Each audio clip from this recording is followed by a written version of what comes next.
Joel and Jenna. My name is Joel. My name is Jenna. We're brought to you by Comeuppance Network, and you can find all of our social media links on thisishowtowatchtv.com. You can find Jenna on her also sensual, soothing voice hotline, which she does. You just call 1-824-5.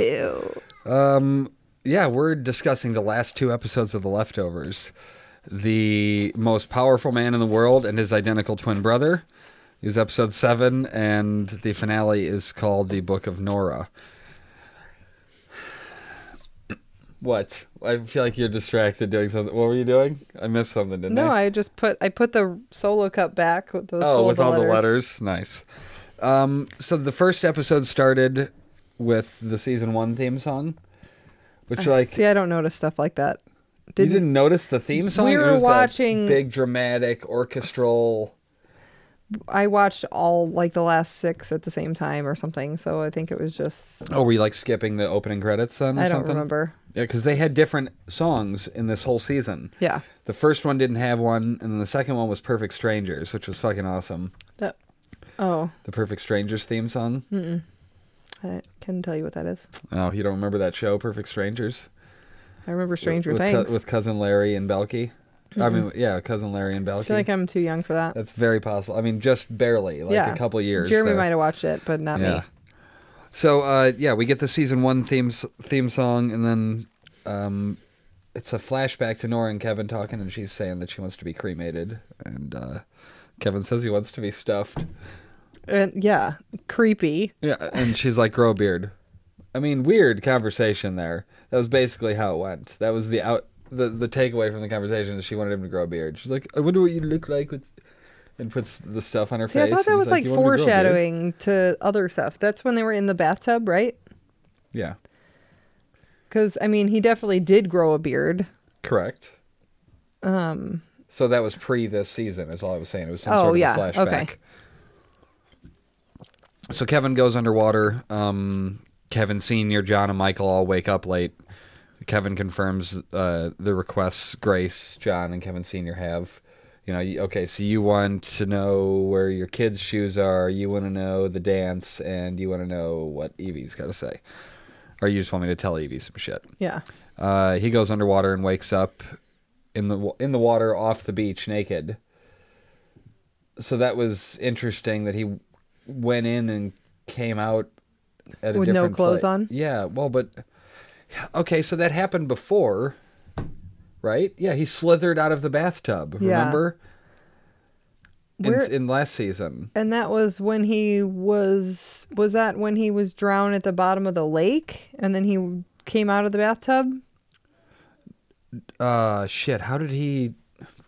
I completely forgot how he killed himself. Wasn't that with Patty, and he went down to the lake, and then he tried to jump in. Yeah, no, he tied the brick and went the poison. The poison. He drank the poison with the old black guy, with Michael's grandpa. Remember? Yeah, but he also went into the lake, and then there was an earthquake, and then the water all drained out. He tried to kill himself then, because he asked that guy how he, how does he get rid of Patty? And he says, to kill your most powerful adversary, you have to go to their territory, so to speak. So he was saying you have to die. Right. And he's like, well, how do I do that? And he's like, you didn't ask last time. You grabbed a rope and grabbed the brick and went to the thing to jump in, and then there happened to be an earthquake that saved you. Oh, it was coincidence. Yeah. That's one of those things, though. I mean... it wasn't his time to die at that point in time? The first time I watched the finale, I walked away with it with a different perspective than I do this time. Everything's so ambiguous. It's like... I think they're throwing it out there like, well, was he special? Did that earthquake happen because he couldn't die, or did it just happen? Yeah, he wasn't ready to die, or he wasn't at a point where he was mentally capable of understanding what he needed to do if he went to that other place. I mean, I thought at that point he was killing... that's an interesting point. I didn't think of it like that at all. At that point, he was killing child Patty. Killing child Patty, pushing her down the well. Right. Was that... That was in the alternate universe? No, that's in the quote-unquote afterlife, or his delusion. That's the thing that we don't But really that doesn't know. make sense, because in this alternate universe, Patty's still alive. So he can't kill her in the same alternate universe. So it had to be a delusion Well, it could be the afterlife, and then it doesn't matter if he killed her or not. What he did, though, well, murderers must love the afterlife. They just keep killing. He killed young Patty, which was what she needed to get rid of, I think. I think that was about her, too. Like, she needed... young Patty needed... wasn't she abused or left by her dad or something? Like, I feel like she was holding on to some shit, and maybe he killed that... She was a fantastic character. Yeah. Like the worst. She was good in this stuff. She was good in this. I loved it. I was very happy to see her back. So some Russian guy pulls him out of the water and is about to whoop his ass, but he gets shot in the head. The dog guy from season 1 is a parachutist guy now. The parachutes in, and he starts breaking reflective surfaces. So that was interesting, the way that came into it later, with the mirrors and the glasses and all that shit. Do you remember that? That they didn't want to look in them? No, it was how he changed between the two different Kevins. Looking in the mirror? Looking in anything reflective. He could then go from one Kevin to the other, which one happened to be light and one happened to be dark. Just throwing that out there. I did not pick up on that he was looking into a reflective surface and then becoming the other one. Well, and we'll get to the first one here in a minute. Well, he tells him, the dog guy tells him the target they have to kill is the president. And Kevin tells him about his mission. Then David Burton calls Kevin Mr. Harvey and reminds him of their previous meetings, where they met on the bridge and in the... This is God, yeah. Yeah, in the hotel lobby, and that place where he sang, I can't remember the song now. Right, but so are we supposed to take that this is God really knowing, or that this is Kevin placing somebody from his real life into this dream state with memories that Kevin really does remember? So the question is, who's David? Like, what's David Burton's relation to all this? Yeah, or like, is it Kevin based, or is it? Yeah, he did all that shit without Kevin involved with Matt. So David Burton does exist. Like, he's a guy that thinks he's God, or claimed to be God. Yeah, but he's telling Kevin things that Kevin would remember. Right. Not necessarily things that... So is he like a ghost proxy for, you know what I mean? Like that kind of thing? Yeah, to just relay his... Like another Patty. He's not necessarily telling Kevin something that Kevin... doesn't know. That Kevin doesn't know, or that even... Yeah. It's got... That's interesting. I don't know. Because in that scenario, Kevin could just be placing this memory on this guy. But why David Burton? Why would he pick that person that he doesn't know? But has he met him at some point? Not in real life. Only on the other side, so to speak. Oh. I thought he had met him at some point. No, only when he dies. I don't know. I really tried to take everything at surface value with this show. Like, here's what it was. It seemed pretty straightforward for the most part. I mean, there's a lot of hazy stuff, but like especially the ending stuff, like that all was pretty straightforward. So we're supposed to just think that he is God, and he's like, oh. I don't know. He wasn't, because Matt they proved it with the lion thing. I mean, it's so complicated. But now he's there and dead because the lion killed him. Maybe. And he said he had died before. That makes sense almost. Remember, he died in the cave. Or he died rock climbing or some shit. And then he was left in the cave for 3 days. Kevin died plenty of times too. So, I mean... Again, yeah, if we take it at surface value, then yeah, he absolutely did. If we just go with what they told us. Yeah. Which I'm not necessarily disputing, but it makes me wonder if we should question everything about the finale. You should always question everything. I guess. Fair enough. He tells him, you're the most important man in the world, and tells him to look at himself. And he does, and he gets transported into the alternate life. So he looks in a mirror, a reflective surface, then boom, he's in the into the alt life. Wait a minute, I'm confused. Into his real life? No, into the assassin life? Right, that might be what I'm thinking. I just wanted to check to see if that's where it was. No, because he's the president at this point. He's giving a speech until Evie interrupts with a bullhorn. And he demands to speak to her, but they don't let him. Yeah, he's definitely the president at this point. So he went into the white suit. And he gets a call pressuring him to take action and ends up saying, fuck the Secretary of Defense, which ends up being Patty. He's president, and the head of security is the police chief, the Kevin that Grace killed. Oh, yeah. Okay. I didn't notice that. He was the one that she tied to the thing and put in the water? Yeah. Oh, okay. Evie knows him, and he tells her what her father said, and he wants her to know that she's loved, and she's like, are you fucking joking? In this reality, her family was drone striked by him.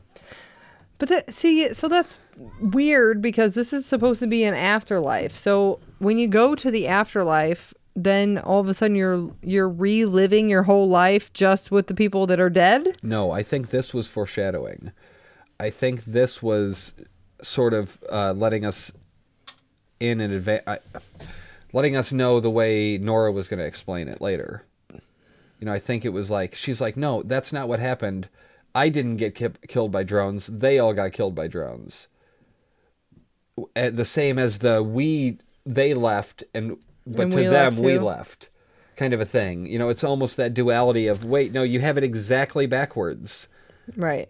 Like 90% of the population, or 98% left. Oh, it was 2%. I keep thinking it's 10. Yeah, the 2% left, 98 stayed. So, but to them, the 98 left, and only 2 stayed, which would be a fucking awesome world to live in. The 2% living there. No, that would be amazing. Once you got to know the 2%, like imagine how fewer people. It was something like 33,000 people in New York City. Like that'd be amazing. I don't think it would be enough people to make sure that New York would survive. No, everything. I mean, I'm excited about it because everything would be lost to time, and I'd be able to go check it out. Do you think that they would? I mean, it would be cool to see an episode about them. Again, if they exist. We have to get to there. Okay. But I just wanted to throw that in. I think that's what she was trying to reference there, is sort of that same thing where it was like, hey, look, it could just be the opposite. The opposite could have happened, and that's the simplest explanation. It's like, oh, okay, I can see that. I mean, I liked the theory. Yeah. I mean, it's just in this scenario where they're at right now, where Kevin is in the white as president, we're seeing the people that did, in fact, leave. But technically, they're all dead, right? In this scenario, now... The police chief is dead. Kevin is dead at the moment. Yeah. Patty's definitely dead, and Evie's dead. Yeah, and now all those kids are dead because they're in the front row. And wait, all the kids are... all that lady's kids that left their shoes or couldn't They were in the front row? Yeah. Oh, of the thing? I genuinely When he was didn't having know. his speech, they had the kids stand up and ask a question or whatever, and he was like, he wanted to ask them where their shoes were, but then he like woke back up in the bathtub. Oh, okay. I forgot that part. Okay, he saw Grace's kids too, yeah. So then they're all dead. That's the point I'm trying to make. Right, okay. So all of these people are dead there, yeah. The 2% are technically all here with all the dead people. But those aren't the 2%. None of those people that we just mentioned departed. Not a single one of them. Oh, not Patty, I'm sorry. Not Evie, not the kids, and not the police chief, Kevin. Okay, so the kids didn't depart. They died. They died looking for their parents. I'm sorry, I forgot that. Or wandering off. Yeah, so nobody there departed. She was trying to find where their shoes were. So that she could prove that he talked to them. She Who wanted talked to them? That Kevin talked to her kids. If she could find out something that nobody else on the world knows. Okay. That's so what the they point didn't of that depart. was. They died. So it makes sense that everybody there died. Is dead. Yes. Yeah. Now, the guy that had the dog, did somebody kill him? Because he... No, he just kind of went away. It's a dream state kind of thing. Kevin didn't shoot him for... And he was one going around... killing the dogs, or what was he doing with the dogs? Yeah, they were hunting the dogs or something like that. Some weird shit. Oh wait, he came back in this season? Did he? And but wasn't he there when Kevin killed Patty in the cabin in the middle of the woods? Yeah. And he didn't die after that. Like Kevin didn't kill him. No. So Evie admits she knows Kevin, but not in the way that he was thinking. Like, I'm Kevin Garvey. Yeah, he's Kevin Harvey here in this, and she just thinks he's a puppet. And he starts emitting water. That's the only way I could write it. It's just bursting everywhere, and it's because they took him out of the water. On Right, so now he has to wake up. Yeah, so now he has to wake up, and he tells John he was just with Evie. He saw Grace's kids, too. They don't know what happened to their shoes, and Kevin Sr. asks about the song, and he's like, I'm going back in. They debate why he's doing it. Why the fuck would he go in a full jacket? Like, he sat in the tub in a winter coat. I'm like, what is happening? So Make the water weird. warm. Yeah. And then just get in a t-shirt or something. No, they were just like, all right, freezing cold water. Okay, now get in. He's like shivering. Maybe like, if he what? gets in naked, he'll come out with clothes on the other side. Well, he woke up this time in his white suit. Right. Yeah, he spits water in his back as president, and he needs to talk to Christopher Sunday. They have him confirm his identity via eye scan, then they ask him to put his penis on the scanner. And the penis scan confirmed. Then there's also 3 authentication questions. Favorite childhood pet? None. Mom was allergic. Favorite movie? Godfather 2. Name of Secretary of Defense. And he's like, Pet 11? Yup. Kind of like me guessing your favorite actor today. Right. So they go into the Situation Room and open the case with the nuclear football. I've never heard that phrase before. In order to open the device, he has to take them to DEFCON 1. She tells him that Ukrainians have taken over a nuke sub, and she wants them to strike first, but he still wants to talk to Christopher Sunday. So she slaps and yells at him about how long they've been planning this. The vice president shows up and doesn't know anything about this. It's Liv Tyler. What was her name in the show? Mary? No. Meg. No. You sure? Oh, maybe. I think it was Meg. That sounds right.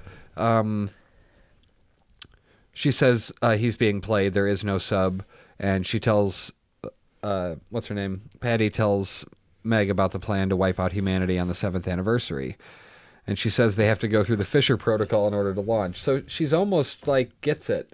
Oh, yeah, it's like she didn't outright say it, but she can sort of understand why they would want to wipe out humanity. Like, yeah, no, I could die. Yeah, that'd be fine. Yeah, okay, but you still have to do this one thing before you can kill everybody. So the key is in a volunteer's heart, and the volunteer is coming in 15 minutes. It's Kevin's identical twin.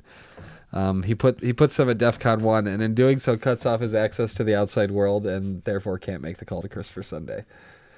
So this is when he grabs her glasses, just yanks them off her face, and looks in them, and then boom, he's international assassin Kevin No Beard. Outside there with the gun. Oh. That's how he's transporting between those two. Oh, as long as it's recording, it'll be fine.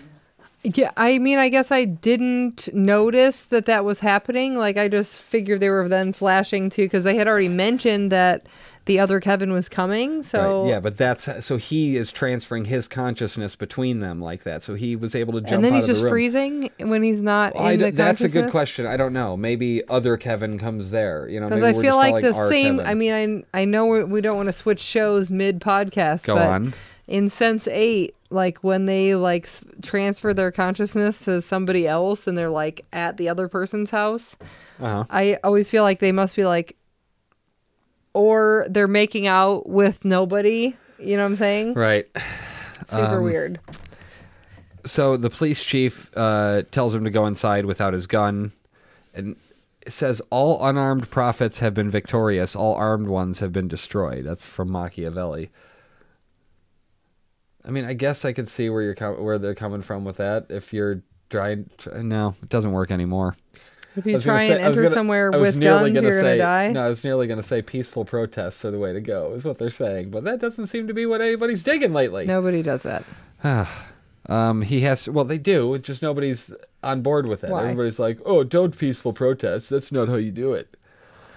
I mean, who really puts the effort into protesting? I mean, like, I guess at the moment. I guess that's just something that we've never done in our lives. Like, we're totally privileged white people. I get it. I'm just saying, like, I've never like. And I'm saying that in the best way possible. I've never, not that I'm like. I've never had anything that I cared that much about. I don't either. I guess I don't. But maybe it hasn't affected us. That's true. In a way, you know what I mean. If we were like, hey, look, we could use our platform to try to draw attention to something. Why do people wear the pink in October? to raise breast cancer awareness. Yeah. I mean, it's the same I wear reason it, they're but doing I that wouldn't shit. necessarily go out of my way to go and stand on the square for 7 hours and hold a sign that says, "Screw you all who aren't here protesting with me to raise money for breast cancer awareness." But fair enough.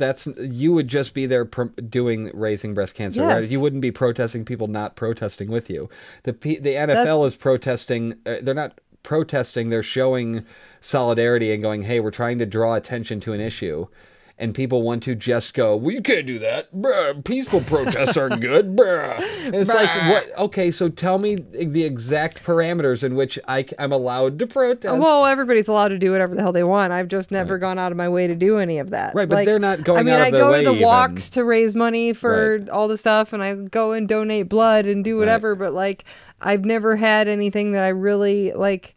The people who go and they hold the signs and they're like so mad about like, no, you're not allowed to have an abortion or whatever. Like, I'm like, have a nice day. Yeah. Like, I don't understand why.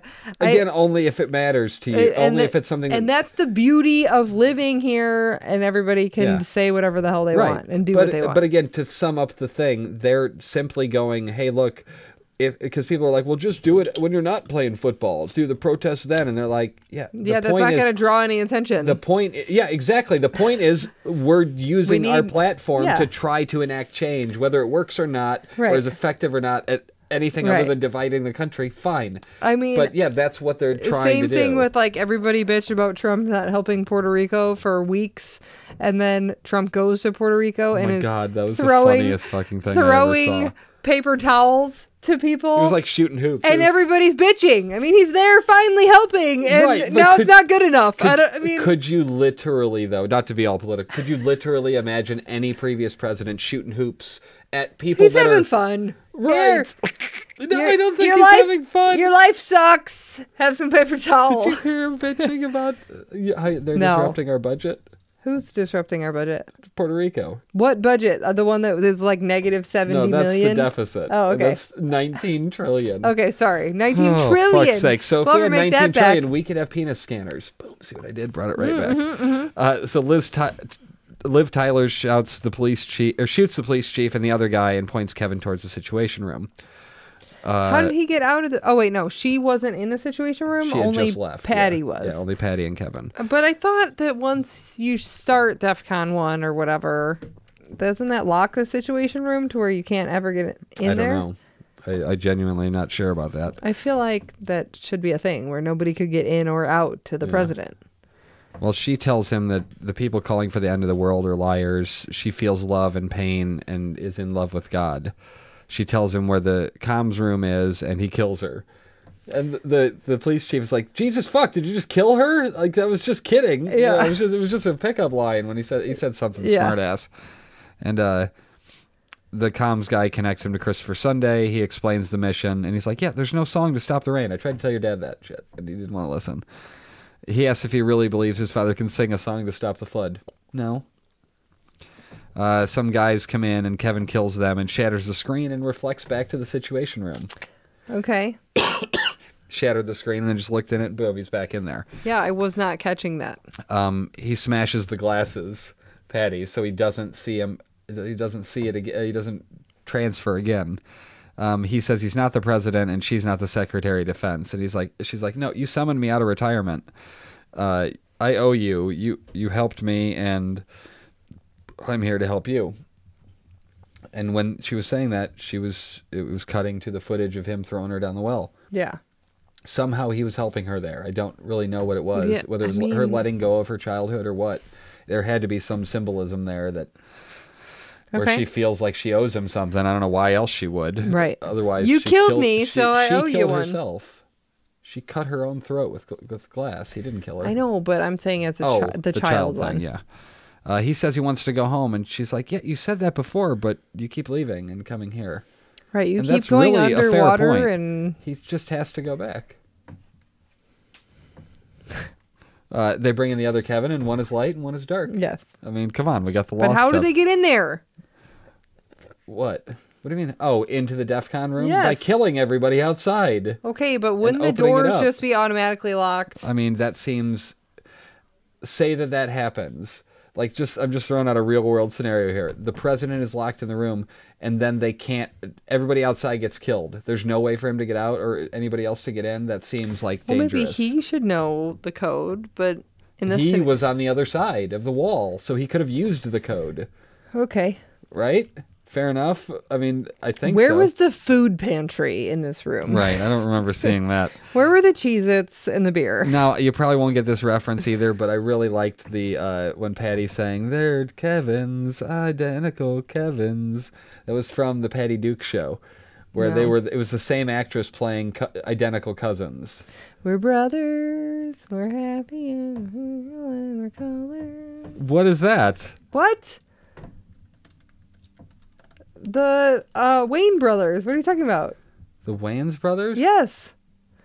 I don't remember that song. Oh my god. That show is so old. She looks like how Mom's hair was when she was a kid.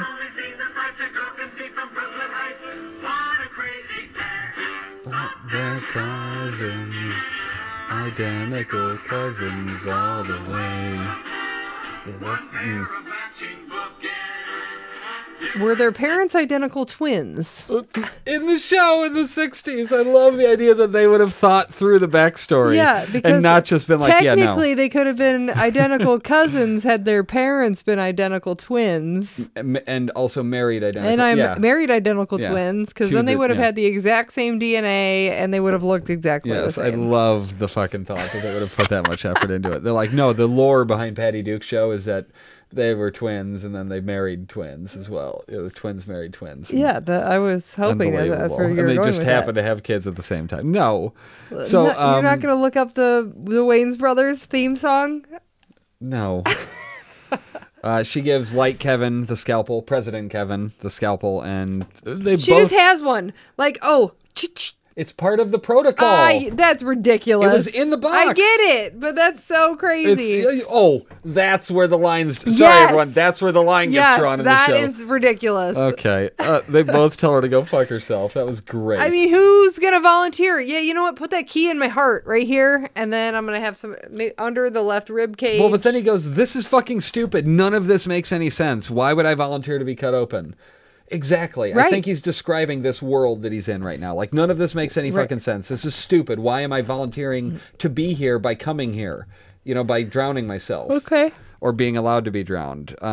Yeah, they have to be commenting on the absurdity of the whole world they're in. She asked President to tell International Assassin about a romance novel he wrote, and they both deny writing the book. That's funny that they both were like, nuh-uh. I didn't write that. They both wrote it. They both absolutely wrote it. Both who? Twins? Both, yeah.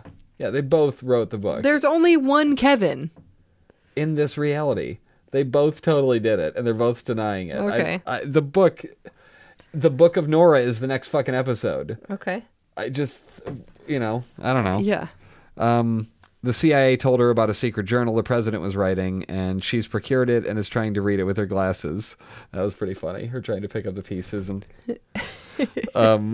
Kevin starts reading untitled romance novel, and she tells him just the last page. She knew he was a coward dressed in the uniform of a brave man. Cuts to him in a police outfit at the end. Oh yeah, just him in a police outfit, and it was like, oh shit, he's wearing the outfit of a brave man, but he's a coward. That he's applying this to himself. Uniform or as the president? It showed on screen him in season 1 in the police outfit. Oh, I see. Okay. So he was if he wrote this, which he did, he was writing it about himself. He was the coward dressed in a hero's uniform. In the end, he was terrified of her, to lie beside her, to be comforted by her. All he knew to do was run. Him coming back to this world. They both cry, and International Assassin tells President to take the thing out of him so they can never come back here again. He cuts into him and reaches in for the key, and International Assassin tells him, we fucked up with Nora. Simple, to the point. Yeah. And he turns the key and approves the launch. He's nuking this reality. It's going away forever. He won't be able to come back anymore. Okay. Patty and Kevin go watch the missiles. That was fucking cool shot. It was cool. Kevin wakes up. I hope we never have to see anything like that. the nuke's coming, that'd be a cool end shot. I mean, I don't know how I'm going to get it in my vlog, but it'd be sweet. It's coming. Upload.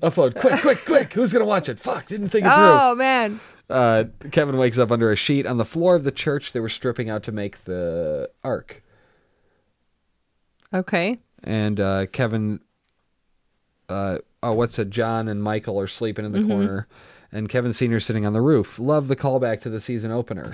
I don't understand why the ark was there unfinished.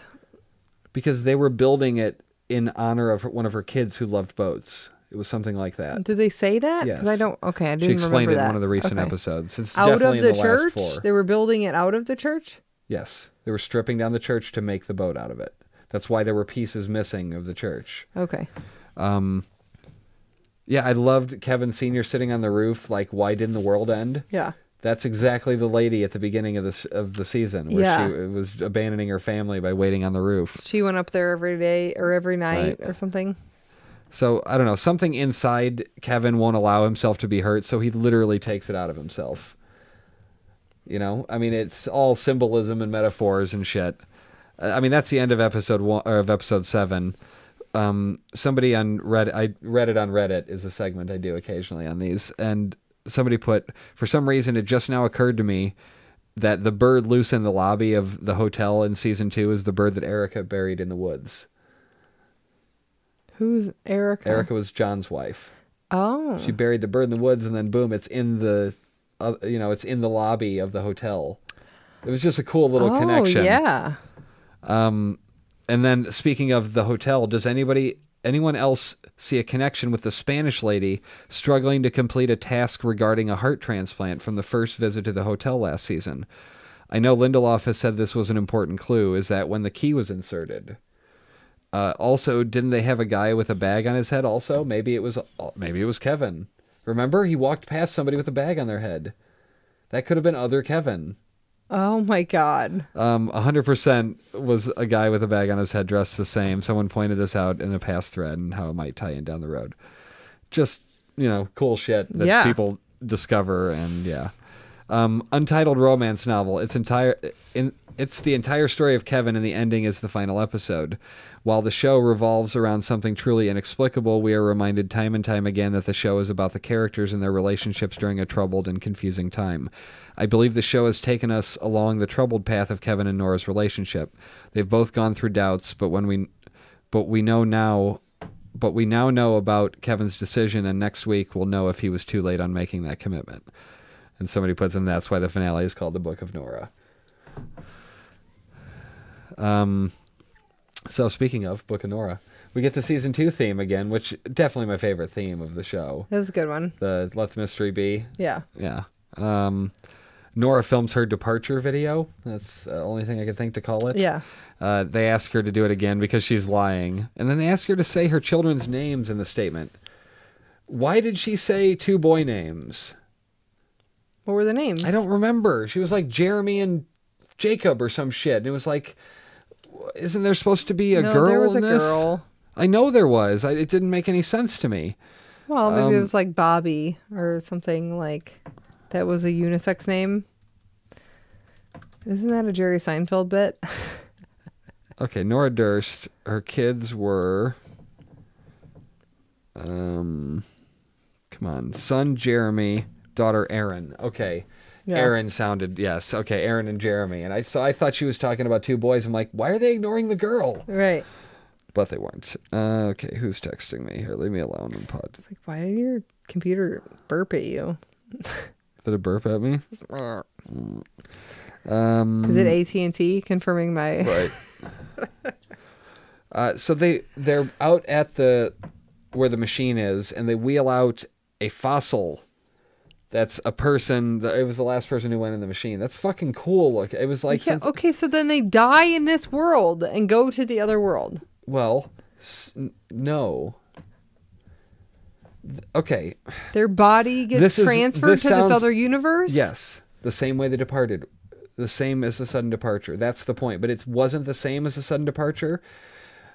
God, I wish you watched Rick and Morty. They just did an episode where the president, their feuding with the president over some shit, and the president's trying to outdo him, and he's like, I'm going to shrink down, and he pulls out a box of pills to shrink, and Rick's like, you use pills to shrink?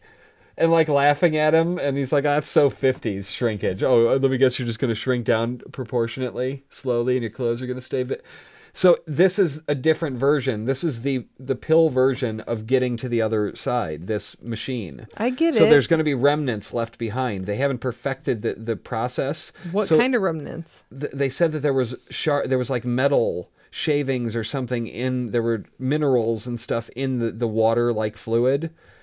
So that's just what they're having to do to get the desired result, which is for them to go.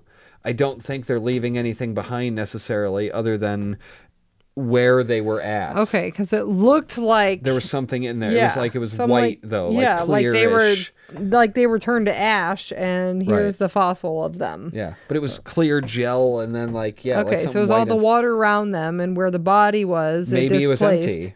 Maybe it was nothing there, and it looked white. And that's better, right? I guess. Because I think they achieved the same thing as the sudden departure without doing it properly. Well, they achieved. Well, we don't know if they did. Kind of achieved what kept. No, they did, because she said she went and she saw her children. We'll get there. So, but it's different than it's similar to what Kevin is doing by passing between the but it's different life worlds. and death. But this is passing between two universes, two realities. Two realities, yeah. Whereas Kevin's is not a reality. It's life and death. Correct. Potentially. I think, yes. So, or his version of death. He could be delusional. The whole thing could be delusion. He could just be bipolar, yeah. He could totally be delusional, and all of it was bullshit. But they're literally watching him be drowned. Right, and then he wakes up and he's like, so this happened, and then, but he's not recounting anything that he didn't already know. That's my only issue with it. Like, he's coming back with no song from Christopher Sunday, no information of where the children's shoes are, and no information for John as far as what his daughter said. Right. So it's interesting how Kevin was going on all these seeking information missions, and Nora was the only one who ended up with any. Yes. So they give her a quick orientation, ask if she can hold her breath for 30 seconds. So Matt and Nora do Mad Libs, which is weird weird for me personally, considering this is the finale of the show and they're doing Mad Libs. Do you remember my video? Do you remember the video that won me the statue? The Tourette statue from Lost? Wasn't that the It was through Jay and Jack, who, by the way, we're doing a podcast on their network soon for The Walking Dead. I don't know if I watched that one. I remember it was called How Will It End? Lost, How Will It End? And me and Mark Knust did Mad Libs as if we were Damon Lindelof and Carlton Cuse, and we were filling in the blanks of random shit. So they come and do Mad Libs. I'm like, that's fucking cool. Yeah. But they're doing it. They totally watched our video and took all I can think of is the one where you won the TV when you guys did the Asteria thing. That was the courtship of television. That was so good. You know when I was hanging out with the TV box? No. Where Sam did the... You mean Jimbo doing all the impressions? Ice Baby, and Sam was in it? Oh, God, I forgot about the Ice Baby one. What are you talking about? That was not part of Next American Star. Oh. That was them literally just lip-syncing Ice Baby for whatever reason. I thought you used that one for one of those winning things. No, they did the one where Jimbo imitated every member of Asteria, and then I made the courtship of television, which was me hanging out with the TV box. Right, I remember that. Okay. Yeah. You do a lot of ridiculous shit, so sorry. Watch my channel, whatever. Matt and Nora do Mad Libs, and but how do we do that? Like, I want to do that. It was cool. He was asking her ridiculous questions and then read the sentence. Yeah. I don't... That's what Mad Libs is. It's like, give me a noun, and you'll go cup holder. So then it'll be like, and then Jenna took the cup holder and put it in her butt, because you said butt later. You know what I mean? Ew. Like, you say a bunch of things. Is this a game that we should be playing on, like, Family Game Night or something? Mad Libs? Yeah. You've never heard of Mad Libs? I don't think I've ever played that. Oh, fuck's sake. It's not a play. You don't play Mad Libs. It's not a game? No. It's like books. Books? It is a game, but it's not. Okay, I've played, MASH. Have you ever played MASH? Where you write who you're gonna marry and where you're gonna live. That's not how it works. Okay. Okay, Mad Libs. Okay, so be kind, ad lib. You put a noun and then you put a plural noun, then another noun, then a place and an adjective and a noun. Can we do it? Sure. What's a noun? I don't know. What's the description of a noun? Oh, person, place, or thing? Yes. Penis. Penis. Now we need plural noun. Boobs. Noun. Butt. Place. Oh, that would have been better for a place. Oh, place. Butt would have been a better place. We could put foot for... Foot and then place, butt. Yeah. Adjective. Thrust. Is that an adjective? That's a verb. Oh, wait. Adjective is descriptive. Okay, descriptive. Round. And then a noun. Castle. Okay. So now we're going to... So we have penis, boobs, foot, butt, round, castle. So let's go mad. Castle. Be kind to your penis-footed boobs. For a duck may be somebody's foot. Be kind to your boobs in butt, where the weather is always round. You may think that this is the castle. Well, it is. Why do we not play this? I mean, we should do this I didn't more realize often. you would like Mad Libs so much. Oh, fuck's sake. Okay, so they mentioned Cairo, Egypt. I mean, I was very intrigued when they were doing it. I'm like, what are they doing? Yeah. I want to do that. Mad Okay, Libs, that's fine. fun. They mentioned Cairo, Egypt. Remember that from season 1, the magazine, the National Geographic? And then there was an episode called Cairo. Not really. It was one of those like subtle reference kind of things. Matt and Nora seem to be having a good time together. Yeah. And then she ends up, that was her obituary that they were writing with Mad Libs. Yeah. The Mad Libs were sent to her by Matt when she was at camp. He told her that she was the bravest girl on earth and addressed the letters to her as such. And she says, "You've always been a great gecko, Matt." And that was really cute. Yeah, that was really sweet. I mean, they were like genuine for the first time in this series. Yeah. It didn't seem like they've ever like, actually enjoyed They never being really around got each other. along before that. Matt is scared of what is going to happen when he goes back to Mary. He's scared of treatment and dying and his son growing up without him. But most of all, he's scared he'll survive. Like, if he did, how could he ever stand in front of people and expect them to believe he knows what the fuck he's talking about? Which is so true. Right. I wonder how long he lived. You know, because they don't really give us. They tell us he died, but not so much when. Or if Mary took him back. Yeah, Mary gave his eulogy. Oh, she did. Yeah. That doesn't necessarily mean she took him back. I would think so. Could you? Okay, so you're telling me she's such a bitch that she left him and came back for his funeral to read the eulogy? What a bitch move. Shouldn't she have moved on by then if she left him? But for her she was super religious too. There's no way they were trying If she was super religious, then she wouldn't have left him in the first place. She was trying to get him to do what was right, and that is to focus on the family instead of all this bullshit with Kevin. So I get why she left. The bullshit with Kevin was important. So Kevin, was it? Not for him. Not for Matt, but Matt helped Kevin get to where he needed to be to resolve his own shit. Right, but that wasn't about Matt, and that's what pissed Mary off. It was like, focus on our family. I get that. Bit, you know. They ask if Nora's ready, and of course she's ready. She's the bravest girl in the world. That was really cute. Yeah. She goes in, and it's similar to the naked guy in the sub shot, and we see flashbacks to the departure day as she's climbing into the pod. Matt and Nora say they love each other over the intercom, and they begin the process. And she appears to be about to scream, and it cuts away. But they said that the closed caption said gasp. Like, like taking one last breath. I mean, obviously. Okay. Like... it definitely looked like she was about to be like, stop. Right, so that's where things are conflicting from here on out. Did she go through with it? Or, yeah. How are you so certain? What are you basing that on? The fact that she explained that she went over there and she saw her kids and her husband with another person, and she didn't want to screw up their life, so she came back. It's a nicer story. What's a nicer story? Then nothing happened? Don't you remember the nun saying that to her? Remember the nun? She caught the nun having sex with that guy that was climbing down the ladder. Mm-hmm. And she's like, "You're lying." And she goes, "It's a better story. It's a nicer story." And that's all fine and dandy. So could Nora have finally figured out that... But, it doesn't seem right. But then what would have happened? Her body had to have disappeared from the thing. She would have said... Stop? Yeah, that's the point, is that she could have said, "Stop," and gotten out of there. Yeah. And changed her mind, and then just and been then like, never found Kevin, and just lived her entire life growing old, wondering if they could have worked. I mean, that's stupid. she felt like she had to suffer. I'm just saying it's a possibility. The weird thing is her then getting to the point where she's like, no, because she walked away from Kevin later in this episode saying this isn't true. And it seems like she'd be quite, what's the word, hypocritical, if she was getting mad at Kevin for not telling the truth when this lie, if we're going with it's a lie, let's just say she didn't go through.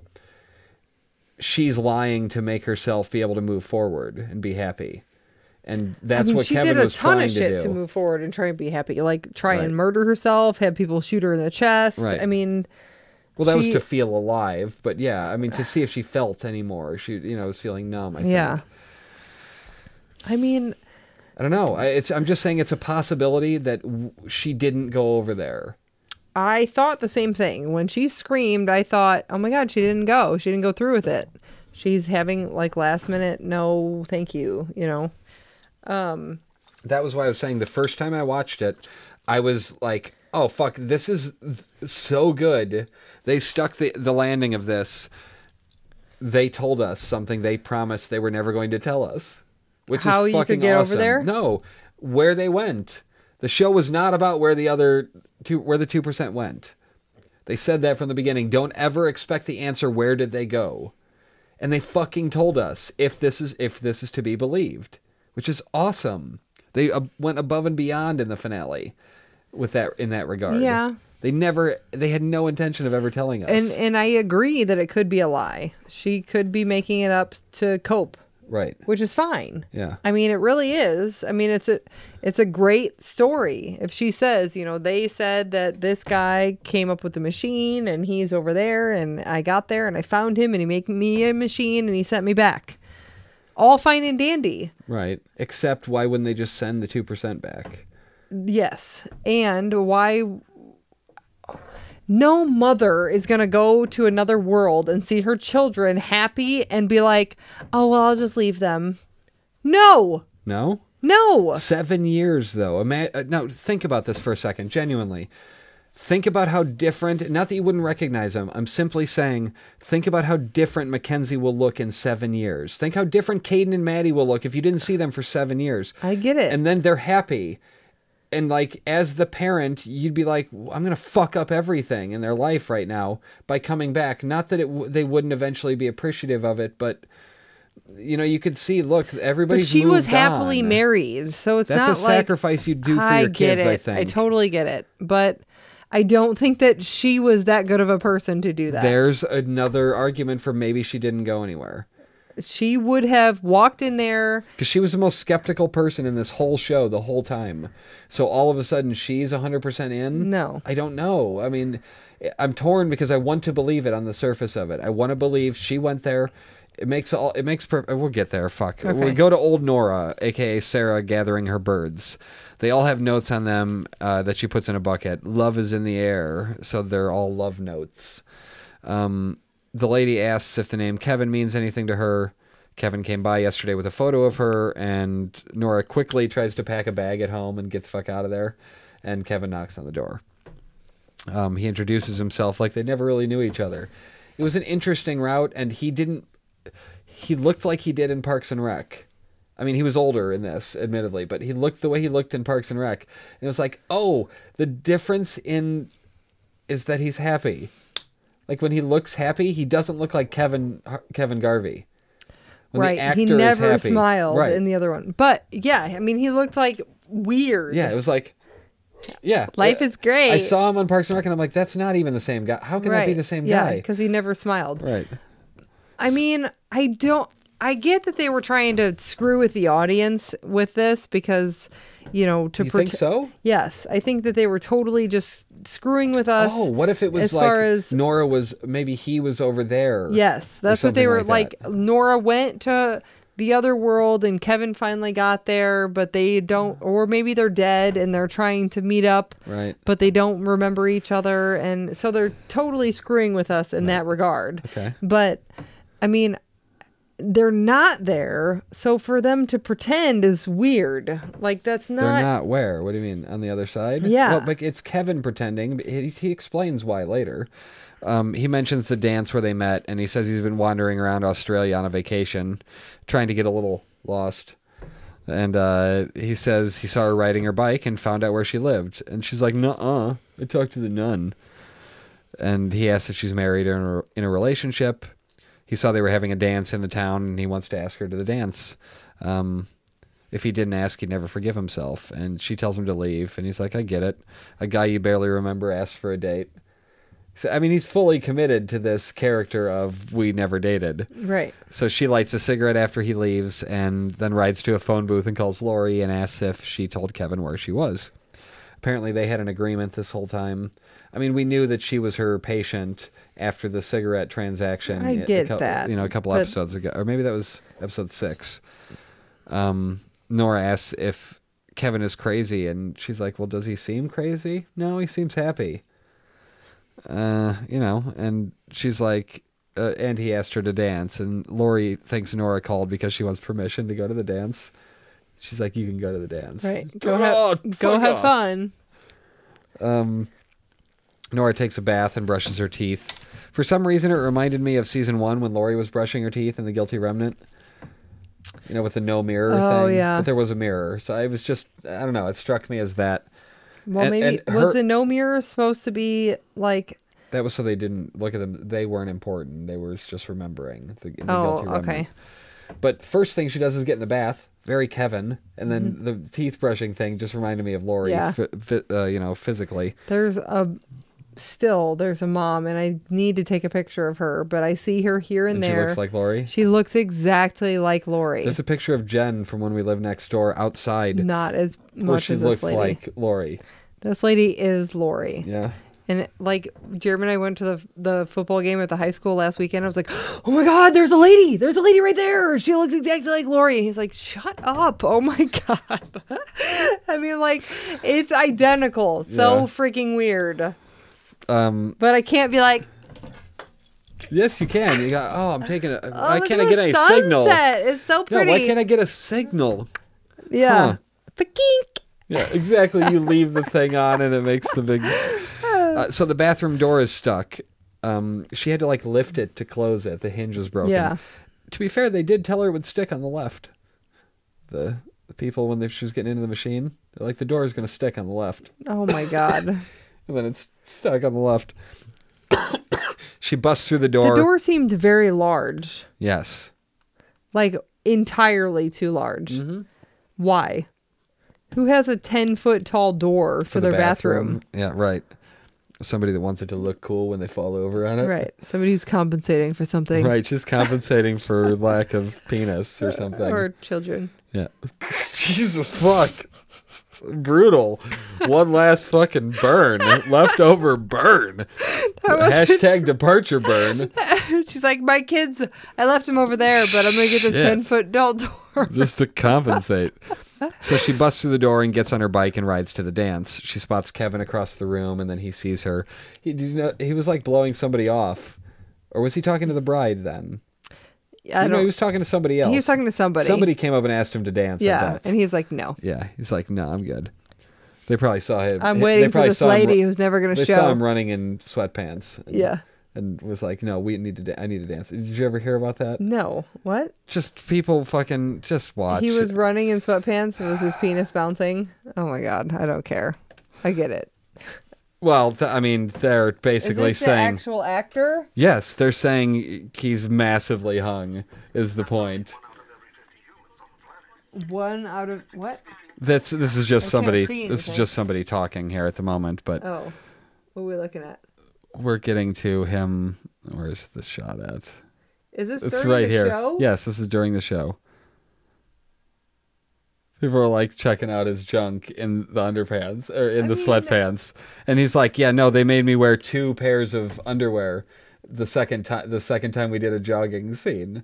Why? Because his dick was showing, essentially. So is that why he thumps his penis out on the scanner? Yeah, and it was like it's just supposed to be like a it was like a fucking Christmas ham getting dropped on the kitchen table. Fuck off.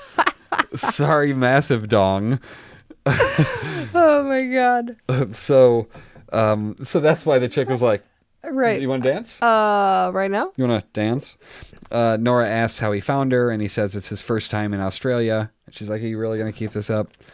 And he's like, what about the time they got divorces the same day, and I asked you to go to Miami? And he's like, and you're giving me a hard time about asking you to dance? You asked me to go to Miami? And he's like, I would have gone if you had asked. I love Miami. I feel like he was trying to say I love you, so I would have gone. But, and then we find out Matt died and that Mary gave the eulogy. She asks about Jill and Tom, and he's like, wow, you remember my kids' names? Creepy, but I'm impressed. Yeah. Jill has a daughter named... To be fair... What was Jill's daughter name? I have no idea. Penelope. What is that? Widmore? Oh, okay. Not Penny's dead? But, I mean, it's been like, what, 40 years? Oh, I don't know how long it's been since I mean, they're old, so... Right, but no, I mean, they weren't young to start. They were mid to late 30s. They were my age. So, I mean, when you're 75, I don't think they're 75. I think they're... Kevin still had black hair with a little bit of gray coming in. He may have been 60. I think he was wrinkly. I'm going to say 70s. I'm guessing 20 years has passed since they last saw each other. No way. At 55, if you want to look like him, then that sucks. Like, we're going to definitely look better. Yeah, we'll see. I saying I got 70s. Diabetes. I don't know. We'll see. Well, you're going to be missing some feet, but yes. I'm going to be all good and not wrinkly and gray. So Tommy got divorced. Kevin never got married again. He says he's still holding a candle for her, and says his mom died when he was 9, and his dad never remarried. And his dad now is 91 and having a son. Remember that from the Matt episode? When they went to get on the boat, she goes, I'm 91 and having a son. Yeah, that was talking about Frasier. I know, and Kevin's dad is 91. Oh, is that what he said right now? Yeah, he said my dad's 91. Oh my God. God. I just put, and having a son. Ew. It was clearly a reference, to that. It had to be. And he's never been better. She asks if immortality runs in the family. Okay, so 91 minus 25 years, right, let's say. He had to be 70 or 60 something. Yeah, so 65, so 70. It's under 30 years, we'll say. She asks if immortality runs in the family, and he's like, yeah, no, I could die. I had a heart attack and due to an undiagnosed condition, and he says he's got a pacemaker scar. The international assassin had a pacemaker scar. Yeah. Did you notice that?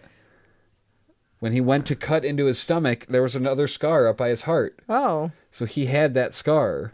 Well, maybe Kevin did too. Right. It's possible. Maybe the president did as well. The bride sits on Kevin's lap and asks if they wrote their messages of love to send out to the world. And she's like, thanks for dressing up. And she's like, yeah, I didn't. She's like, oh, she's fun, huh? She's serious all the time. Yeah. Jesus. The bride gives a speech. They joke about her being pregnant. I mean, the bride was cool. They seemed like a fun couple. They attach the notes to the birds to spread the message of love. The groom gives his speech. He talks about the difference between a mistake and a sin. He looks forward to a lifetime of fucking up with her. And they put their beads on the goat to carry away their sins. And it's a way for them to start fresh. So that's got to be like just hints for Kevin and Nora. Let it go, guys. Come on. You can be together from here on out. You have to let go of all the past shit. Which makes me wonder if this is where Nora came up with it. Like, what if she came up with that story then to make it all so that it made sense that she would be able to move on? Because she clearly wasn't good when when Kevin showed up. No, but I mean, she's not happy. I just can't imagine her actually calling off the whole thing with going over there, and then she was the biggest skeptic the whole series. I thought she was trying to bust them out for I thought that's where it was going too. Like raking in the dough and not producing. Right. So I have a hard time believing that she didn't actually go there, because if she called it off at the last minute, why? To say you guys aren't... To be scared? To not want to die? Maybe she figured out she wanted to live from that point on, whether she could be with her kids or not. Okay, but not with Kevin? Well... That doesn't make any sense. It could make sense if you do the twisted logic of like, I deserve to be alone for a while. Like, this is my punishment for being able as a mother for to my let go. Children disappearing. No, for me deciding to let go of that.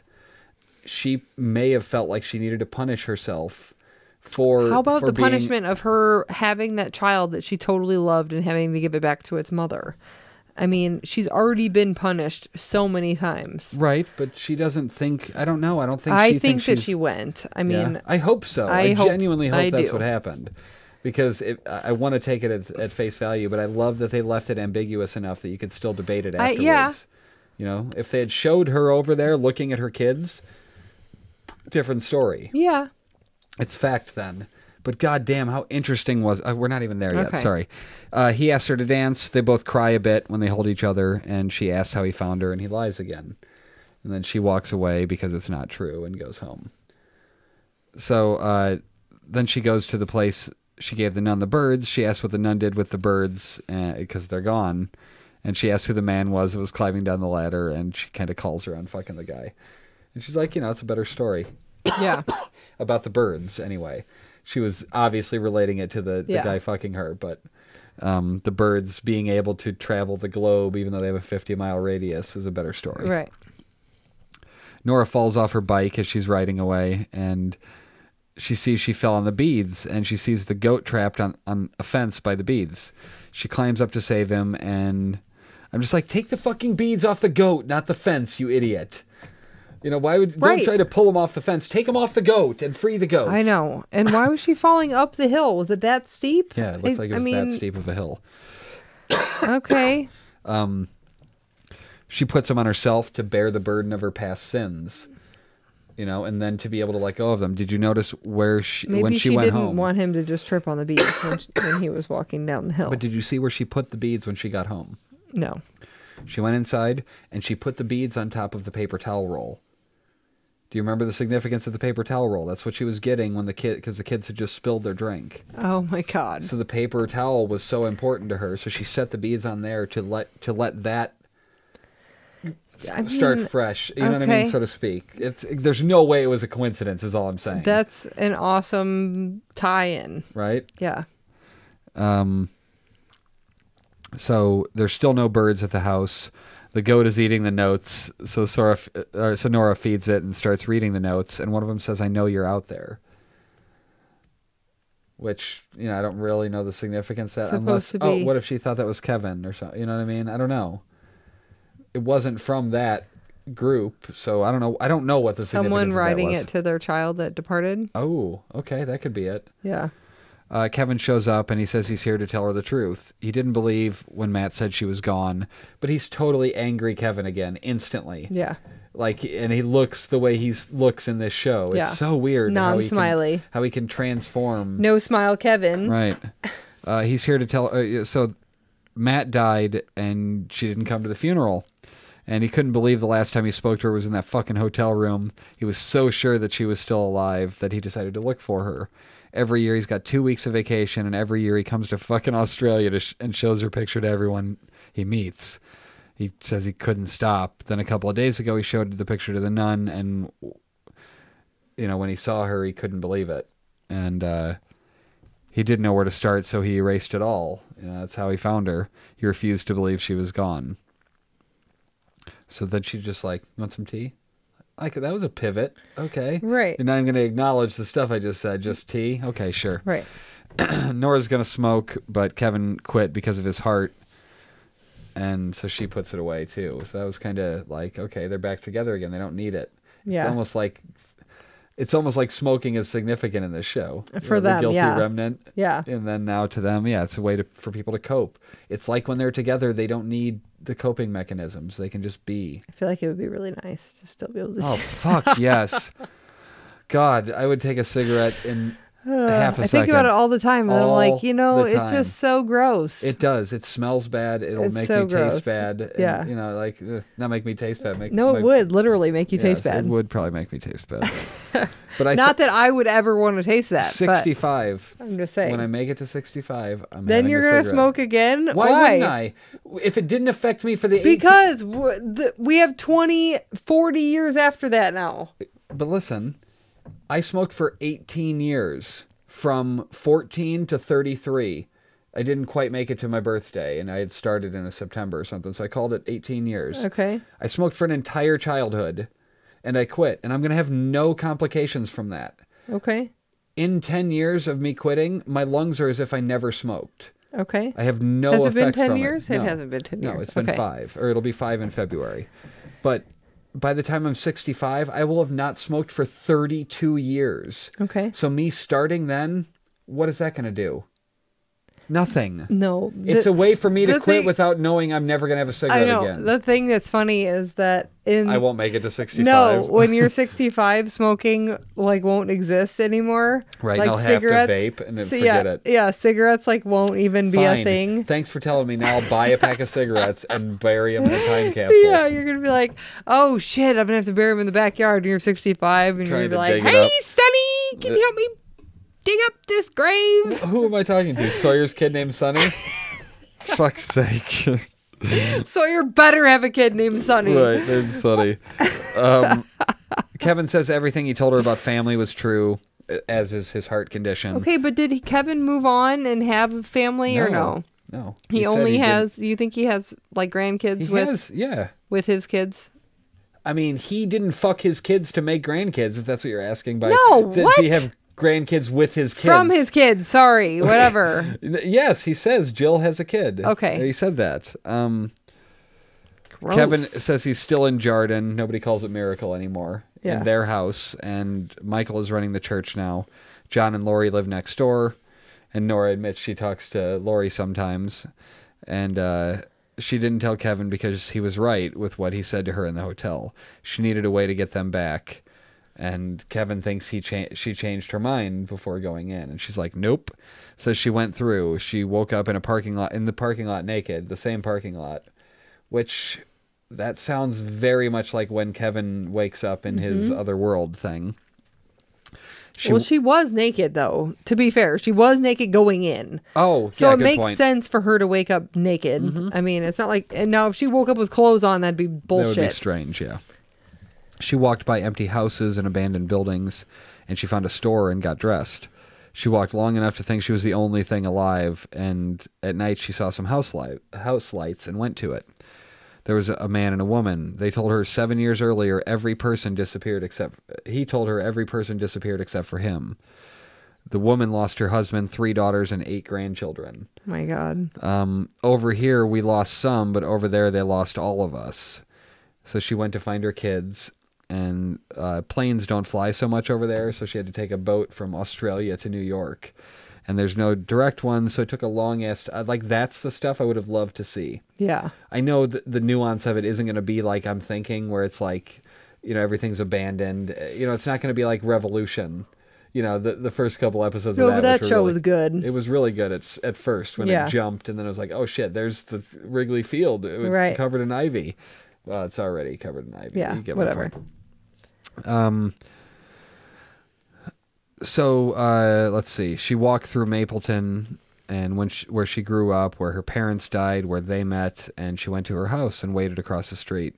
And after a while, the door opened, and a teenage boy with curly hair and a girl, maybe 11, and they were her kids. They came out, and her husband came out with a woman, and they were all smiling and happy. In this place, they were the lucky ones, and that's a great point.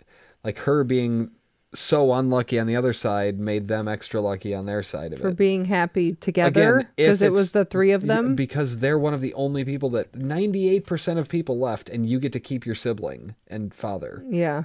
98%. That's crazy odds. Yeah. It's such a fun theory, and it's so Occam's razor, which is the simplest thing is usually the truth. That seems the most simple answer, and I fucking love that they did that. They said, did you watch the little after featurette after the credits? I think so. Damon Lindelof said, we went into season 3 and said, what's the last scene of the series? And we'll work backwards from there. Yeah. And but didn't they do that on Lost too? No. I mean, they knew where each season was going, so to speak. Or like they didn't know the end game? They had a ballpark for it. Yeah. I mean, they wrote out the series Bible, so to speak, where it was like season 1 of this, season 2 of this kind of thing. I'm not certain that they had. I don't think they had everything. It doesn't make sense to have everything. Right. How the fuck could you ever have? We've been doing Chronologically Lost now for 92 weeks. How could they possibly have ever had all that before they started? It's so much dense information. I don't know. It's ridiculous. Like the tie-ins and everything, the crossing over of stuff, ridiculous. So, in this place, they were the lucky ones. In a world full of orphans, they still had each other. And Nora was a ghost who had no place there. And that's when she changed her mind. The physicist told her the first person to use the machine was the guy who invented it. So she looked him up and asked him to make another machine to send her back because she didn't belong here. And she says he built it and she came back through. But then she never found Kevin? Well, she says she thought about Kevin. She wanted to call him. Did she want to be with him? Of course. But so much time had passed, it was too late. No, it wasn't. That's the thing. We don't know how long she was over there. She's saying it took a long time to get from so maybe Australia it was 20 years to New York. or something? Well, no, it couldn't be 20 because her kid, she said, teenage son and 11-year-old girl. So if we figured out how old the girl was in the... Well, 7 years had already passed from... Right. So if it was... Maybe if 6 she was months. 4... Yeah, exactly. It's not going to be years. Yeah. Okay.